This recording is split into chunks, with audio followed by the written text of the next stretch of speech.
So our egoic programming loves to co-opt concepts that potentially could help us get free of suffering and turn them into concepts that perpetuate our suffering. It's literally insane, but it's what our systems do, and it's what they do to keep us safe. And a classic example of this is the misunderstanding around the concept of forgiveness.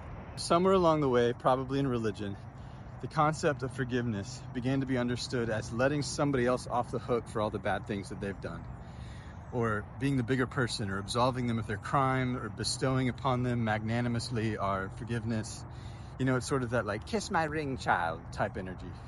But this is bullshit for two reasons. One is that most of us aren't kings or queens. We don't have that kind of power.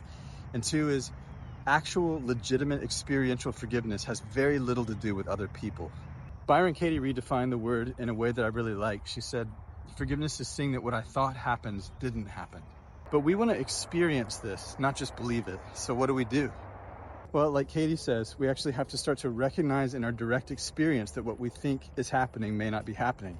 And to do that, it means we have to question the beliefs that drive our suffering. In KI, we call this deprogramming, but it's only part one.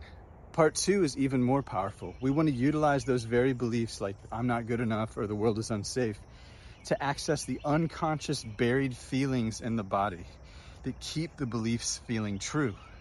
Those repressed emotions in the body are the root of suffering, and we want to progressively clear the body of them, thereby ending our suffering.